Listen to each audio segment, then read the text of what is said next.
감사합니다. 요교교회 박연성 목사입니다. 오늘 묵상할 본문은 사사기 11장 12절에서 28절까지 말씀인데요. 오늘 27절 한 구절을 봉독하고 함께 묵상하도록 하겠습니다. 내가 내게 죄를 짓지 아니하였거늘 내가 나를 쳐서 내게 악을 행하고자 하는도다. 원하건대 심판하시는 여호와께서 오늘 이스라엘 자손과 암몬 자손 사이에 판결하시옵소서 하였으나. 오늘 여러분들과 함께 묵상하고자 하는 인물은요, 입다입니다.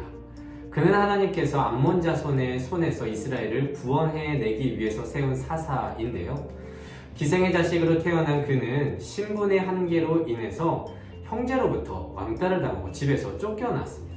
그리고 나서 잡류, 그러니까 직역하며 헛된 자들과 어울려 살았던 미천해 보이던 자였습니다. 하지만 하나님의 선택에는 그 어떤 제한이나 한계가 없죠. 이제까지 묵상해온 사사들이 그러했듯이, 그러니까 왼손잡이 에훗이나 그리고 농부 삼갈이나 여성 사사 드보라나 겁쟁이 기드온이 하나님께 쓰임받은 것처럼 하나님이 작정하고 쓰시기로 결단하시면 기생의 자녀일지라도 그런 출신은 의미가 없습니다. 그래서 입다는 형제로부터 그렇게 출생의 한계로 인해서 아버지의 기업을 물려줄 수 없다, 받을 수 없다, 이렇게 왕따를 당해서 돕당으로 쫓겨났지만 암몬 족속의 공격으로 말미암아 위협을 느낀 길르앗 장로들이 입다를 찾아와서 암몬을 쫓아내주면 그를 장관, 그러니까 지도자로 세워주겠다고 약속을 합니다. 그렇게 거래를 요청해 와요. 그래서 이제 그는 그 거래를 받아들이고 이스라엘을 구원해내는 자리에 이제 서게 되었습니다. 그리고 나서 지금의 상황은 이렇습니다. 별 탈 없이 지내고 있던 이스라엘에게 암몬 족속이 나타나서 찾아와서 그들이 이렇게 말하는 거예요. 너희 이스라엘이 이전 애굽에서 이제 나올 때에, 그래서 이제 올라올 때에 아르논으로부터 약복과 요단까지 이르는 그 자신들의 땅을 취했었기 때문에 이제 그 땅을 돌려받고자 한다. 그래서 너희는 그 땅을 내놓아라 라고 하면서 이스라엘과 대치하게 되었습니다. 하지만 이는 역사를 왜곡한 것인데요. 이스라엘은 암몬 지역을 침범한 적이 전혀 없었거든요. 마침 입다는 그 이스라엘의 역사를 아주 자세히 알고 있었는데, 출애굽 당시 이스라엘은 에돔과 모압 땅을 이렇게 평화롭게 지나가고자 했습니다. 그런데 그것을 거절당해서 그쪽 땅에는 근처도 가지 않고 머문 적이 없었다는 것을 알고 있었습니다. 그래서 암몬의 영토에는 가까이 간 적이 없고 단지 아모리 족속이 시비를 걸어와서 그들과 전쟁해서 그 땅만을 취했다는 역사적 사실을 암몬 자손들에게 설명해 줍니다.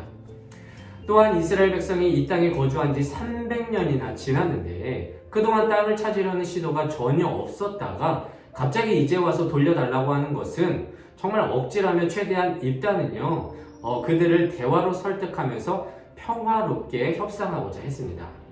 하지만 암몬 족속에게 필요한 것은 싸우고자 하는 구실이었지 입다와 같이 어떤 역사적인 구체적인 사실, 근거가 아니었습니다.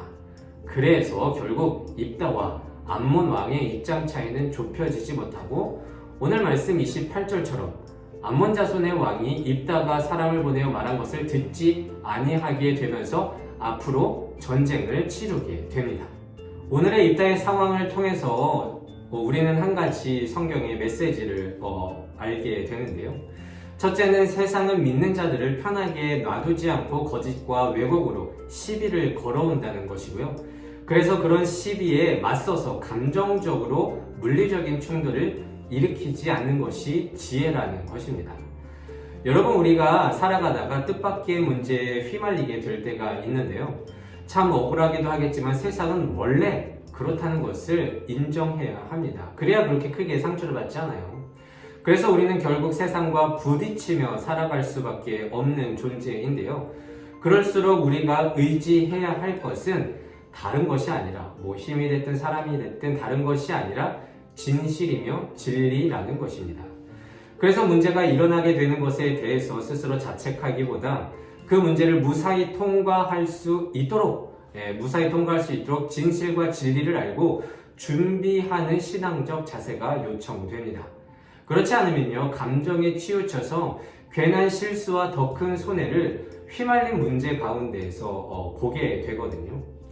또한 오늘의 안문을 통해서 알 수 있듯이 세상은요, 그냥 싸우기 위해 달려든다는 거예요. 어떤 근거가 필요 없습니다. 그냥 싸우기 위해서 달려든다는 겁니다. 세상이 원하는 것은 진흙탕 싸움입니다. 옳고 그름을 떠나서 진흙을 묻히는 것이 그들의 목표라는 것입니다. 가끔 청년들이 자신들의 신앙을 위해서 논리적으로 상대방과 변호를 하다가 오히려 화가 나서 그 화를 참지 못하고 싸우게 된 경우들을 아주 자주 접하게 되는데요. 그래서 그게 무슨 그리스도인이냐 하면서 오히려 또 역공격을 당할 때가 참 많은데, 여러분 그럴 때마다 이것을 생각해 봤으면 좋겠습니다. 야구 룰을 갖고 있는 사람과 축구 룰을 갖고 있는 사람이 대화가 되겠습니까? 한쪽은 손을 이용하는 거고요, 한쪽은 발을 이용하는 스포츠예요.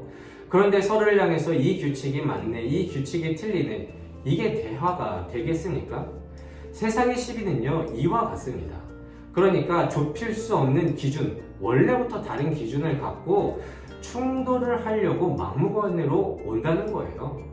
그렇기 때문에 오히려 이런 때일수록 피하는 것이, 그리고 물리적인 충돌을 어떻게든 일으키지 않을 수 있는 것이 지혜라는 것입니다.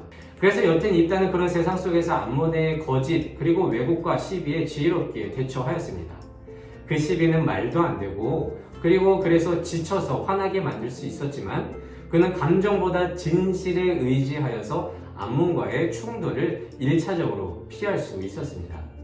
그런데 이따가 이스라엘의 역사를 또 제대로 알지 못했었다면 감정적으로 싸울 수밖에 없었음을 보면서 우리는 세상의 시비에 얼마나 준비하고 있는지를 또 돌이켜볼 필요가 있습니다.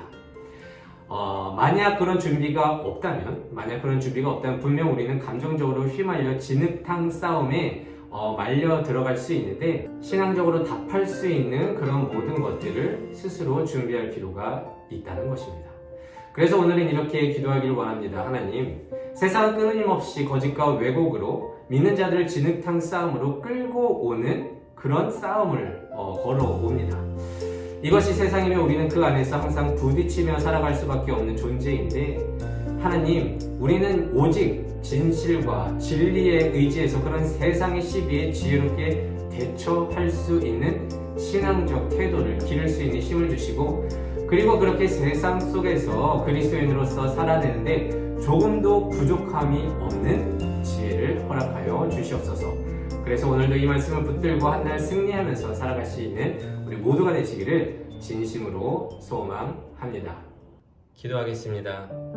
이 세상의 모든 청년의 인생을 사랑하시는 하나님, 감사합니다. 오늘 이스라엘에게 역사적 거짓과 왜곡으로 시비를 걸어온 암몬 자손과의 대치를 보며 우리의 신앙을 돌아봅니다. 때때로 우리는 세상의 시비에 감정적으로 대처하여 물리적인 충돌이나 그런 진흙탕 싸움을 하면서 더러워질 때가 참 많은데, 그럴 때마다 입다를 생각하면서 원래 세상은 그렇게 시비를 걸어온다는 것을 알고 막무가내로 물리적인 충돌을 하지 않을 수 있는 지혜 허락하여 주시옵소서. 오직 우리가 붙들어야 할 것은 진실과 진리임을 깨닫게 하고 언제나 그런 시비를 무던히 넘어갈 수 있도록 일상에서 말씀으로 준비되는 그리스도인 되게 하여 주시옵소서. 감사드리며 예수님의 이름으로 기도드립니다. 아멘.